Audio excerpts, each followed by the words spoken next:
Hi, everybody. Thanks for coming. So today we're going to be talking about SRE and how to solve your reliability problems with SRE.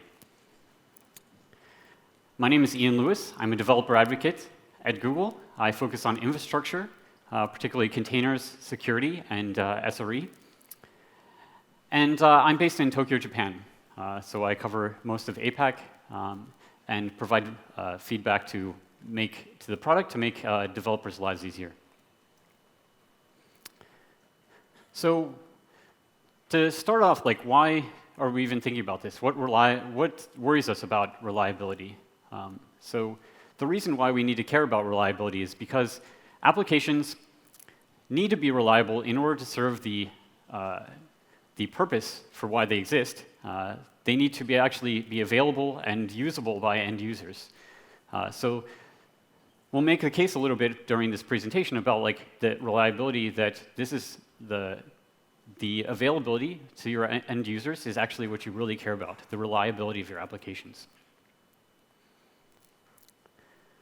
So today during this presentation, I'm going to be giving an overview of a five sections. So we're going to first talk about what is SRE. We're going to talk about the key principles, or in this case, one principle, main principle of SRE, and kind of dive into deep on that. Some of the practices of SREs, what do they do on a day-to-day basis, and how are they actually achieving these principles. Next, how to get started, how to actually implement some of these principles and these practices in your organization. And then finally, ways to get help, how to ask users, ask people how to get help, how to improve your implementation of SRE at your organization. So first, let's talk about what is SRE. So SRE is a kind of a way of thinking about software, and is a way of thinking about the reliability of the software in a kind of a long-term manner. So we think about software having a long-term cost. So typically, software is thought of as being something that you focuses directly on the building and designing of the software, without thinking too much about how much cost is necessary after the launch. So SRE is going to think about software in a long-term approach, thinking in terms of the 40 to 90% of the cost that happens after the launch, maintaining the software, keeping it up and running. But there are some issues with this, right? Developers and operators, their incentives aren't really aligned with each other. Developers want to add new features and build new systems and deploy those whenever they want to. And operators are on the other end. They're saying, we want to keep our system up and running all the time. We want to keep it stable and reliable. How do we do that? Because developers are trying to release new features, and they keep adding these new bugs. All the application changes, it gets slow, it gets fast. We don't know how to scale this, so we're going to push back on the developers and tell them that they can't release too many more new features. And so these incentives are not aligned with each other. Your developers and your operators are constantly fighting because your developers want to release new features, but your operators don't want to allow them to. But there's a balance to be had here, right? The developers releasing new features are important to solving problems for your end users. But at the same time, your software has to be reliable and has to be available for your users to use it when they want to. So neither developers nor operators are completely correct here. We need to have a balance that achieves both of these goals and that both of these groups can align with. So the goal is to reduce the friction between development and operations. So this is something that was achieved by the Agile movement in application development.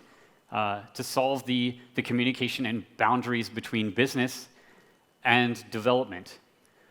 So this was done by creating some principles about how to communicate and how to conduct application development and achieve the business goals. And so what DevOps and SRE are trying to do is to break down the development barrier, the barriers between the development and the operations people. So improve communication, align everybody's incentives into towards the same goals, and just achieve the maximum amount possible in terms of how much new features you can develop and how reliable you can keep the system. So let's kind of break down DevOps and talk about what DevOps is and how that relates to SRE. So DevOps is a set of practices and guidelines that are used to improve this communication and break down the barrier between development and operations. It has some 5 key areas that it talks about and that it recommends. The first of those is to reduce organizational silos. So this is basically just improving the communication between your development and your operations. Have them talk to each other, have them understand what each of the problems on each side are, and so that they can then help work together to achieve the common goals. Next is accepting that failure is a normal state, that this is something that happens often, and that this is something that you need to have processes in place to deal with. Thinking that failure will never happen is not something that is not being realistic, and so we need to accept that failure is something that's normal and we need to plan for it. Third is that we need to implement gradual change.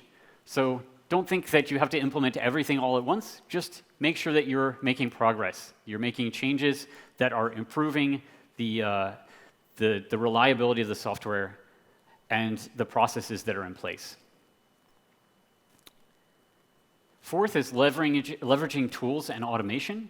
So this means reducing the amount of time that individual people are spending doing drudgery or toil and doing individual detailed tasks, and have that be automated. Use scripting and programming in order to automate away a lot of those issues. And then finally, measure everything. Make sure that you're measuring how your application is working, and measure how the application is performing, and whether it's meeting the goals of the business and of your operations and development teams. So how does this relate to SRE? How does SRE relate to a DevOps? So with SRE, we use data to guide our decision-making, and we treat operations as if it's a software development problem. So we hire people that generally have some software development skills, and we use software to accomplish a lot of these kind of automation tasks. So humans often make judgment errors. They often make errors if they're doing things that are repetitive. And so we want to take that and we want to automate it, have computers do that, because computers are much better at that sort of thing. And then design these kind of reliable systems from the very beginning. Like when you're actually developing the application, design it so that it can be reliable and developed and maintained reliably. So what do the SRE teams do? So site reliability engineers, they work with the development teams to maintain, build, design, and run the large-scale systems, and make sure that they can scale and that they can reliably and efficiently run. They help guide the system architecture to make sure that the applications fit that and they can be maintained later on when they're actually released. And that we kind of hope for the best and plan for the worst. So in that case, we're talking about that failure is not something that is abnormal or that we don't plan for. We have to make sure that we plan for failure. It's something that happens as a regular part of our work. So we talked about the 5 key aspects of DevOps. And the idea is that DevOps is a set of guiding principles that and ideas for how to break down these structures, but between development and operations. And then SRE is actually something that actually will implement those in a concrete way. So if you're thinking of it in terms of a software development type of with a software development mindset, you can think of DevOps as a kind of interface that SRE implements. So we have some sort of these 5 key areas that we need to implement somehow. But DevOps doesn't really provide a way that you are concretely how to achieve these type of principles. And so SRE is what it's actually doing is providing concrete ways that you can achieve these key areas. And we'll talk about how to actually achieve that and how SRE achieves those. So we'll start by talking about the main key principle of SRE, something that guides a lot of the work, and that idea is error budgets. This is a really key principle of SRE that kind of forms a core piece of the work, and that many things evolve around this kind of error budget principle. So error budgets start from the idea of measuring the reliability of a system. So how do you measure how reliable the system is? How is it, and what actually reliability means? So a very naive approach would be to say that our application, just look at the uptime of the application, see if it's running. So you might say like the time that it's running versus the time that the total time, what percentage of the total time is it actually up and running, right? And a lot of tools will help you do this, kind of just say okay, they'll ping the service and check to see that it's alive. And that's great, that's a good start maybe. But what happens if, say, the application is slow? Is that something that's acceptable to your end users? Is that something that your application is still up, but it's just slow and too slow for the actual users, the end users to use? What about if the application is up, or the application is down, and no users are actually using the application at that time, or very few? Does that mean that your service is down? In those cases, it's very hard to look at uptime as a way of actually measuring the reliability of your system, right? So another good way to measure the reliability of the system is to look at interactions. So interactions is a little bit better way in the sense that we can say, we can focus more on what the users are doing and what they're actually achieving. And so we can look at the number of good interactions versus the number of total interactions and see which one, what percentage of the interactions are good, and then use that as a way to assess the availability of our application.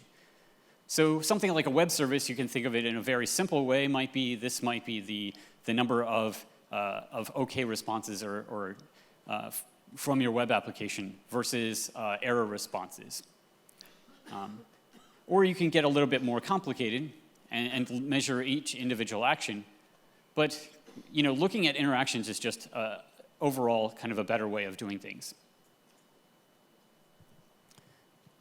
And so once you've kind of identified the way that you are going to measure how your application is reliable or look at the availability of the application, you can kind of then try to figure out what reliability level do we actually care about for this application. Does it need to be running all the time?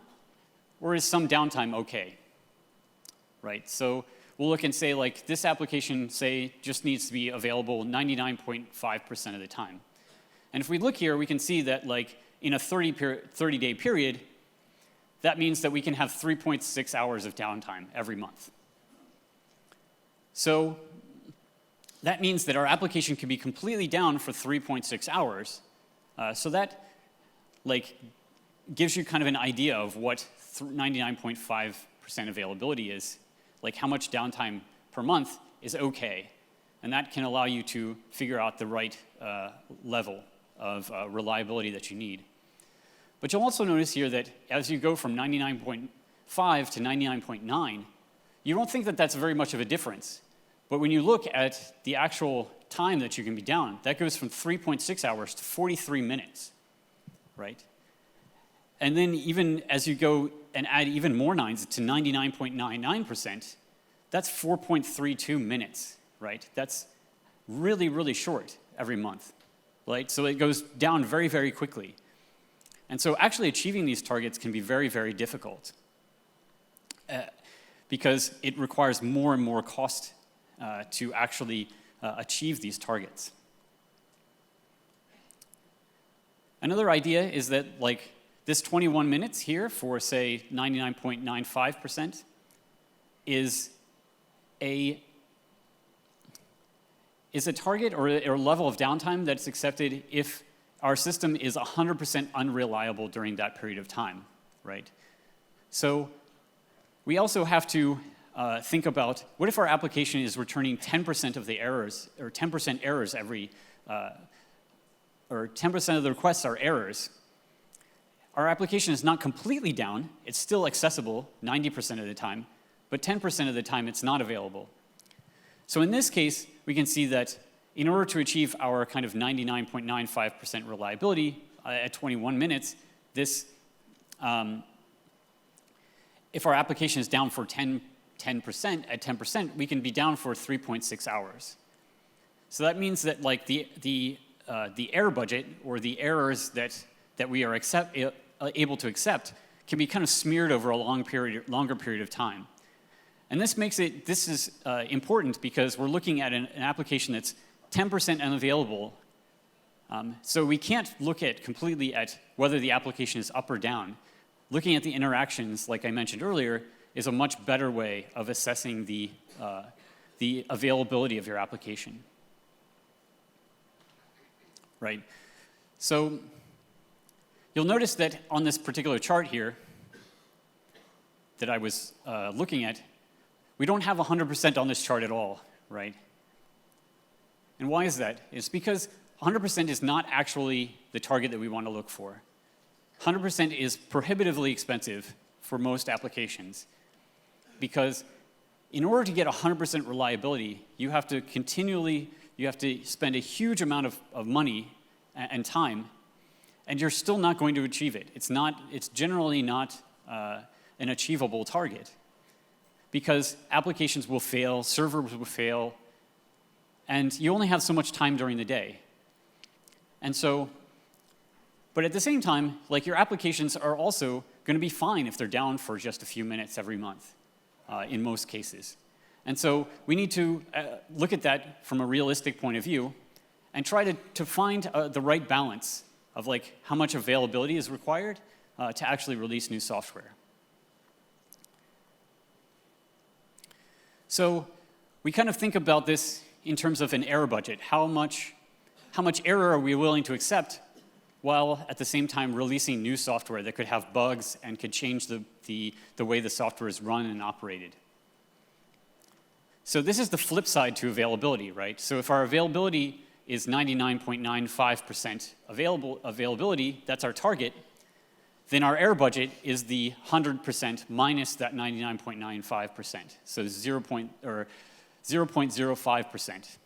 So that's our error budget. That's how much time we can be down every month and still be meeting our target. And so the great thing about these things is this isn't actually a budget that you can think of that you have every month, kind of like your monetary budgets, things that you can use to spend every month to release new features, right? So as you release new features, they're going to cause some downtime, some errors, some problems. And so by doing that, you're effectively spending this budget.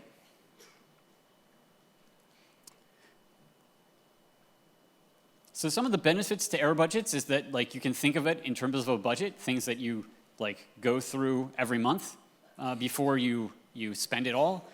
But it also helps everybody understand like what level of reliability everybody is trying to get to go for, what's the goal, and helps align the business and dev people to kind of understand that this air budget is the level of reliability that we're looking for in order to achieve our business goals. So everybody can agree that you're trying to build a service that end user is going to use, but everybody kind of has different ideas about how to get there. But we can kind of stick to the air budgets as a way of achieving this, of picking a common thing that all of these teams care about, and then having everybody align on that goal, and then do different things to help achieve that goal. So this means that the development teams become self-policing. They know that if they release features that are really unreliable and buggy, that they will lose their air budget, and that means that they will be able to release less features.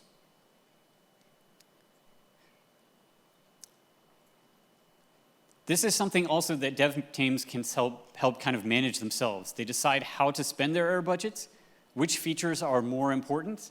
If a new feature is going to be pretty unreliable, but it's not that important, then they'll focus their attention on other features that are more important. So they can look at the balance between spending their air budgets and the impact of a particular feature. And this also makes sure that like everybody has kind of a shared responsibility. So everybody is trying to achieve this goal, so all of the teams are there responsible for trying to achieve the goal. So let's look at how we actually measure the goal and how we actually like think of the goals in terms of terminology. So first, we'll look at SLIs. So SLI is an indicator. An indicator is just what thing you measure, what thing you actually care about. So a typical indicator might be the availability of our applications. So we were talking about the good interactions versus the total interactions, this kind of ratio. Maybe that will be our SLI that we use as an indicator to define how our application is reliable. And then SLO is our SLI. So this is the metric that we're using, plus a goal. So this is like the 99.95% reliability for our system, or 99.99% reliability. So SLI is what you measure, and then SLO is the goal for how much that thing is actually important to you. And then SLA is something that you may have heard about before, because this is something that typical cloud providers provide. So this is a service level agreement. And what this is an SLO plus some sort of consequence if that SLO is not met. So in this case, we're talking mostly about an agreement between, say, Google and our end customers.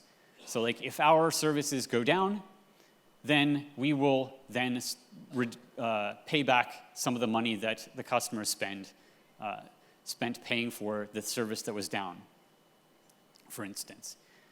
Typically within a company, you don't need to really have SLAs. You can typically just use SLOs. And the penalties kind of for not meeting an SLO is that you can't release new features. Typically within a company, you don't need to like pay money back and forth, and so like that's not a big issue. But it helps get an idea of like what an SLO is, because many customers are familiar with SLAs.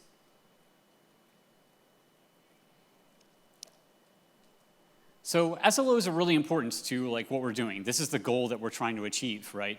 But we need to actually define what a SLO is really carefully. We need to know exactly what it is that we care about for our particular application. Is it the availability of the application, these interactions? What is an interaction? What does that mean? Do we need to measure over a particular month the uptime or the availability? Do we need to measure that over a week period of time? What is the right time period for your particular application and your use case? Those are really important to defining your goals and defining them realistically. Another thing is that you need to keep your application keep your SLOs simple. This helps make it so that it's easy to explain to everybody at your organization, and then easy to keep it to measure it, and also easy to keep to that particular target. Having too many and too complex an SLO is going to make it very difficult to measure that reliably and measure it in an accurate way. And so keeping them simple is a general guideline. All right, so we've talked about SLOs and SREs, and how SREs use those to actually influence this whole product lifecycle. So these SLOs and targets are things that the business people, the development folks, and the operations folks can all agree on for how reliable the service can be, and then have a common goal together to actually work towards keeping the system up and reliable for the end users. So this just makes it so that it's very easy to get buy-in and make it easy to understand why we need to make changes for operations to improve the life of operators, or why we need to change things for development, or why we need to do something because of a new business need. This type of using SLOs as a way to underpin that and to keep that as a way of communicating those issues between the different groups is really important.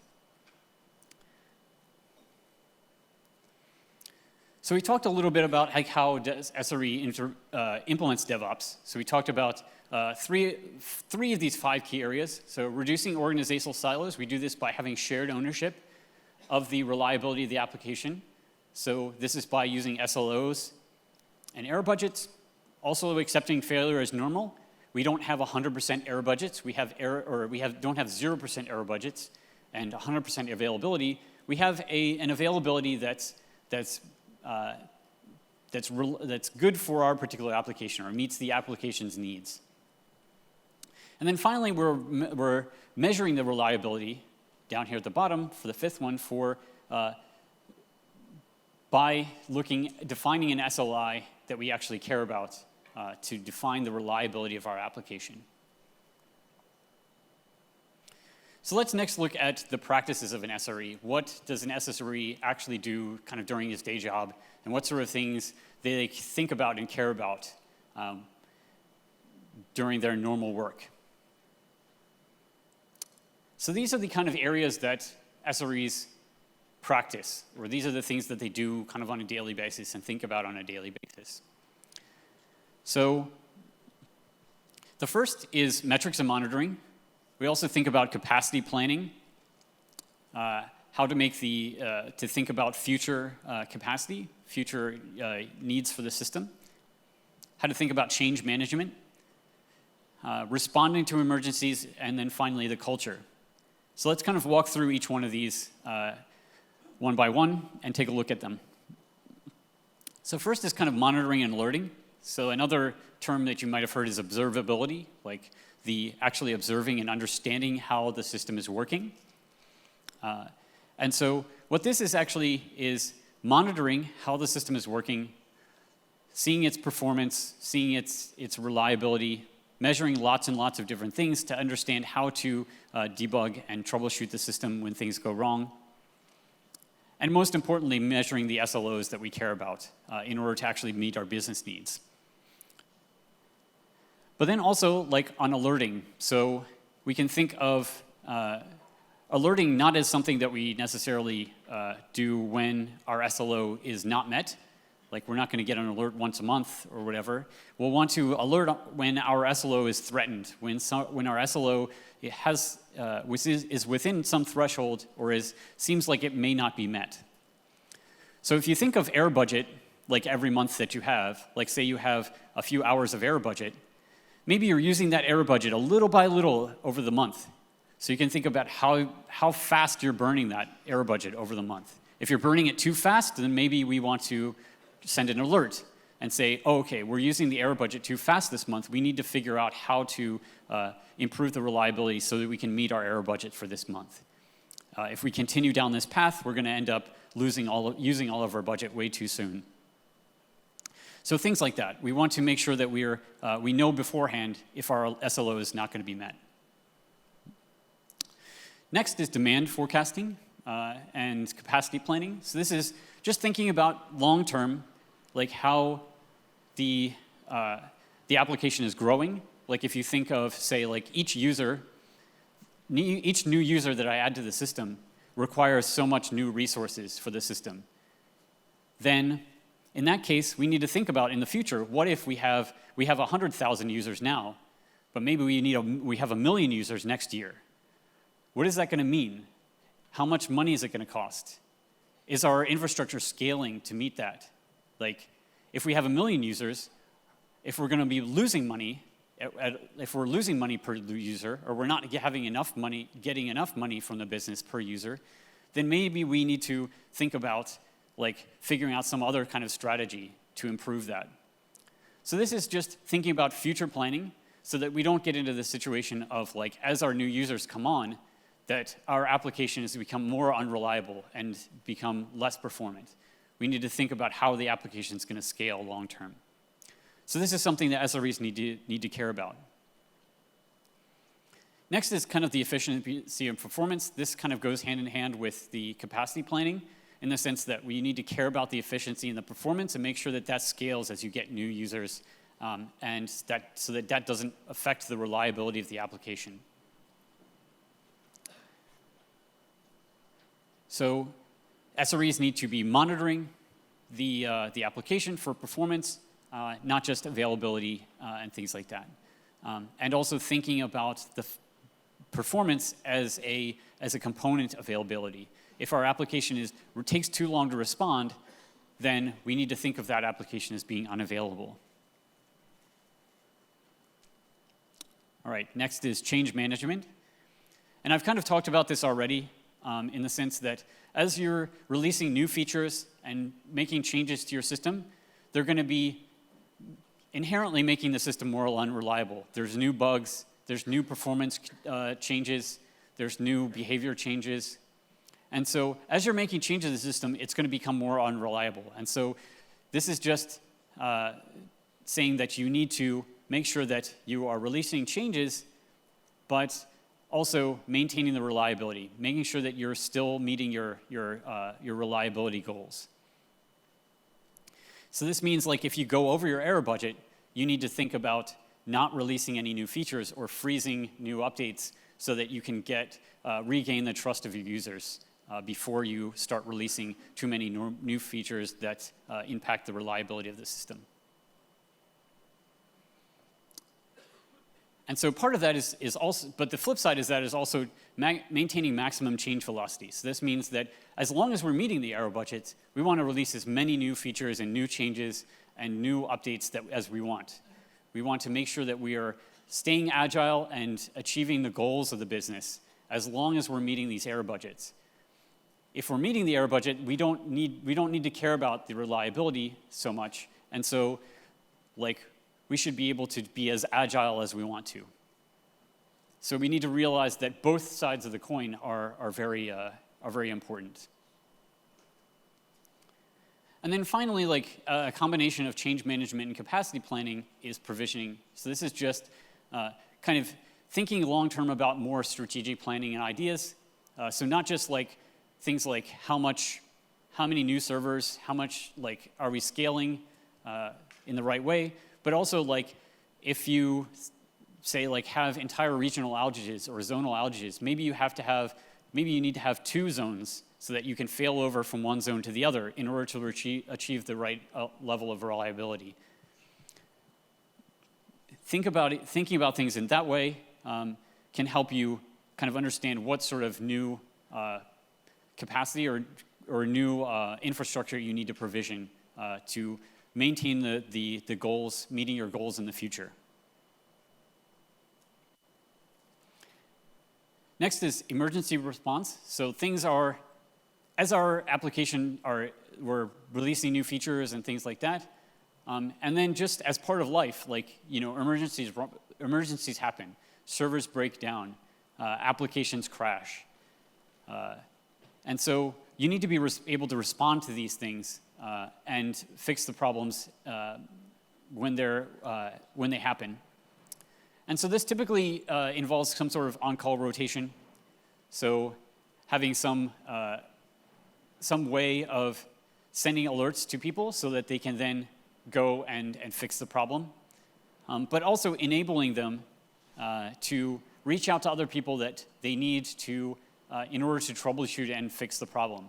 One person may not know the entire system about how to fix it, but they may be able to utilize other people that are available in order to fix it. So enabling the people that are on call in order to get that information and get help is extremely important. Another thing is that we want to make sure that we're not putting our people on call all the time. Nobody really wants to be on call. That's kind of a fact of life. And so, limiting the amount of time that each person is on call is also an important part of Google's SRE practices.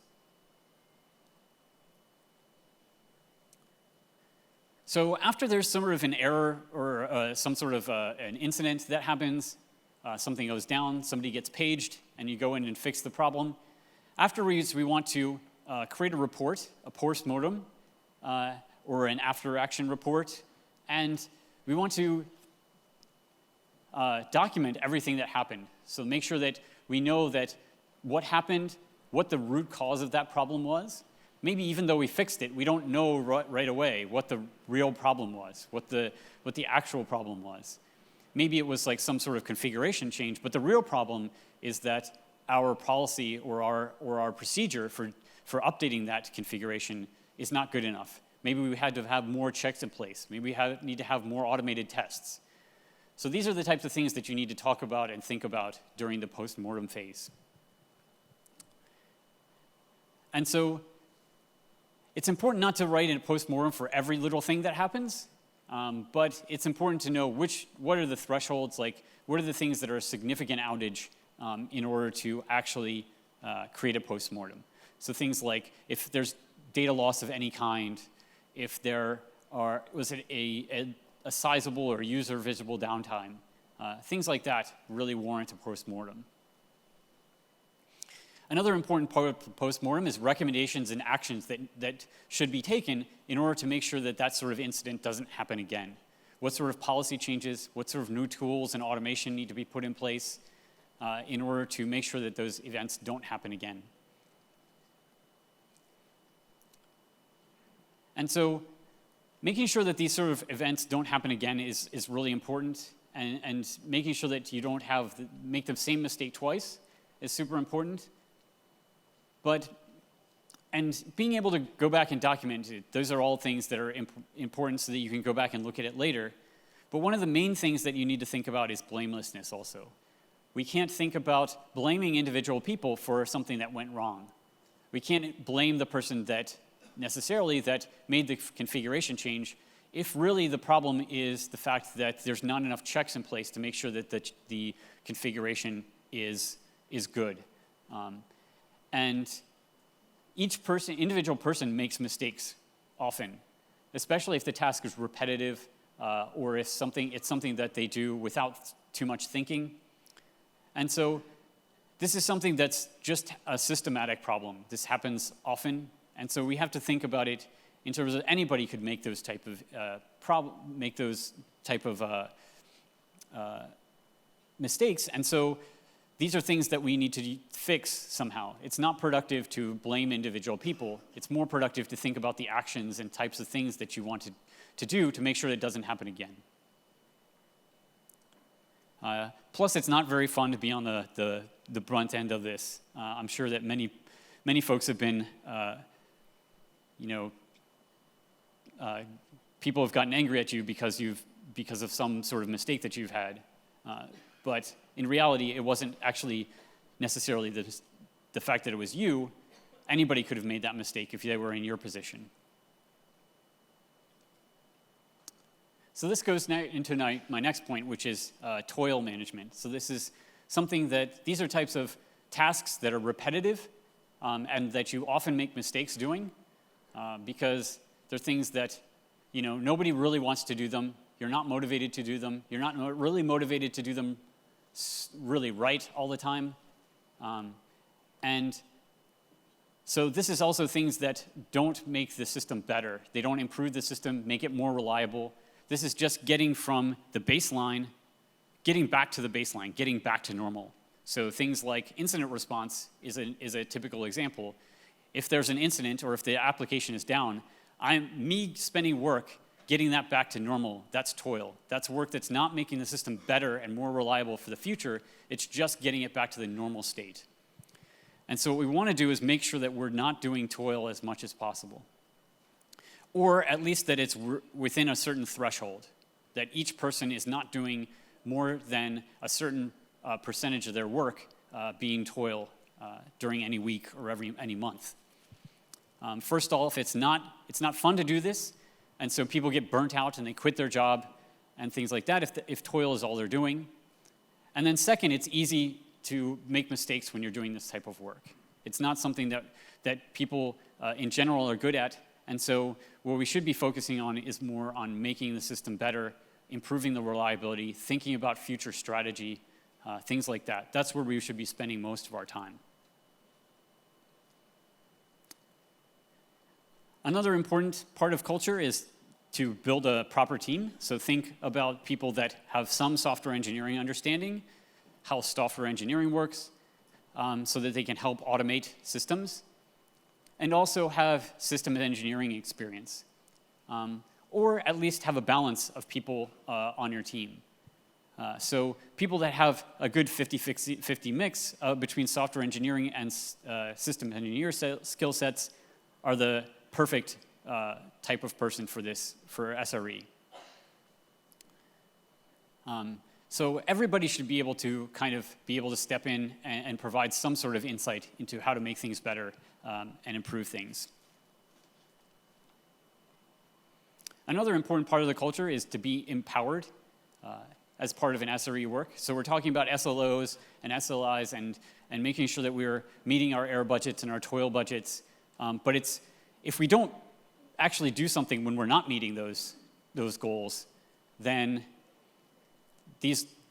setting these goals doesn't really have any meaning, right? We need to be able to empower the SRE team and empower your administrator teams to be able to stop new features from being rolled out if you're not meeting your goals, or to change the structure of your team if people are doing too much toil or too much repetitive work. So being able to be empowered for these type of things in order to meet these type of goals and actually achieve them is an important part of the SRE culture. SRE's time is valuable and scarce, so we want to make sure that these people are using their time wisely and avoid forcing SREs to take too much operational burden. Make sure that developers are also responding to the needs of the application and making it more scalable and more performant. The application developers should be thinking about the reliability as well. So this is just kind of a recap of all of the practices that I talked about. And so now we've filled in the last two kind of sections here, 3 and 4. Implementing gradual changes is, but we do this by reducing the cost of failure. So we do this by having postmortems and figuring out how to make sure those problems don't happen again. And then using tools and automation. So by automating common use cases, automating away toil, getting rid of repetitive work. So how do you get started? How do you implement this at your organization? And how do you kind of take some of these ideas? One of the first things is to just start with error budgets and service level objectives. Just kind of think about those and implement those with your particular service, and try to make sure that you have a balance between releasing new features and making sure that the service is reliable. And make sure that you're meeting the SLO. Add people who know something about writing software to your system administrator positions. Make sure that everybody has respect within your organization. Make sure that system administrators are empowered. And then provide feedback loops to allow people to kind of choose their work and to be able to kind of reduce the overhead and the burden that's on the system administrator teams. So you don't have to implement everything all at once. You can start by doing SRE on one service and just working on that particular, doing it on that service to try it out and to learn how it fits at your organization. Or you can just implement a few of the practices at a time. You can just start by implementing error budgets, adding that, seeing how that goes. Then add things like postmortems and incident response. And do those things in a gradual way. Adopt the things that really make sense for you, and maybe not some of the things that don't make as much sense. And once you've kind of made those, you've tried it out and started learning about this, spread that information, like what you've learned, throughout your company. Tell other people about it. Share this with business people, with other developers, and so that you're able to get everybody on the same page in terms of understanding these type of goals and why they're important.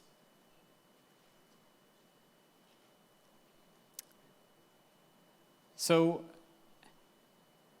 as I kind of wrap up this part, we think that SRE kind of solves cloud reliability. So, like, when you're running applications in the cloud and you're kind of in a more dynamic environment, you're in a more in an environment that you have a little bit maybe less control, and that's a good thing. But at the same time, it's a little bit harder to kind of reason about the reliability. And so adopting some of these practices makes it much easier to adopt things like cloud and take advantage of the benefits of using the cloud.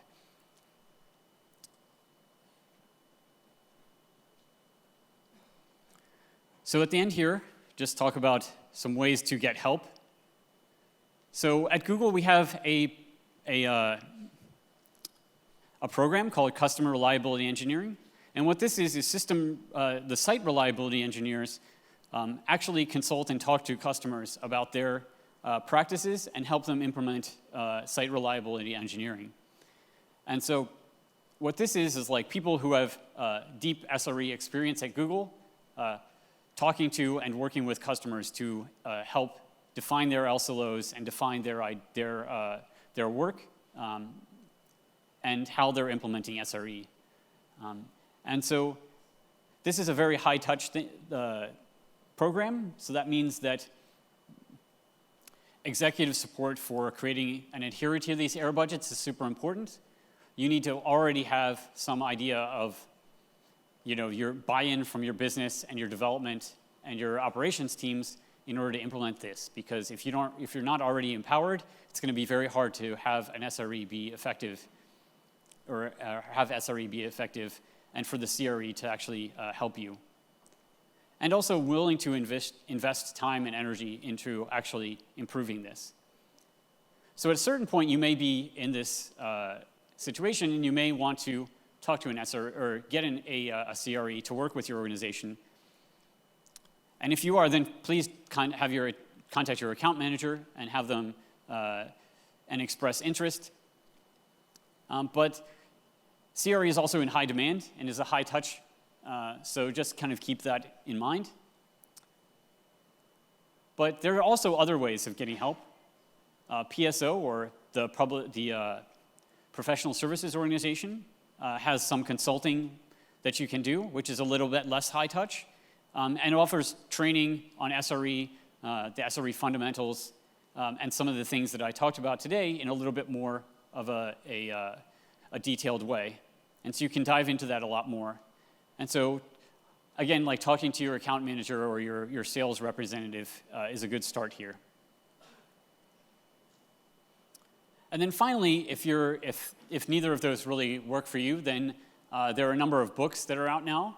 The Site Reliability Engineering book, the workbook, Site Reliability Workbook, and Seeking SRE, which are all, these are books that are written by SREs at Google, and provide a good background into what SRE is, what are the kind of culture and best practices around SRE. And so this is a good way for you to get started kind of individually. So, you know, at your company, you might do something like a book reading or some other kind of training within your company as well. So those are some of the ways to get started. So with that, I think that I'll finish up. So thank you all for your attention, and hopefully you can get a better idea of how to implement SRE and how those practices will help you bridge the divide between developers and your operations teams. Thanks a lot.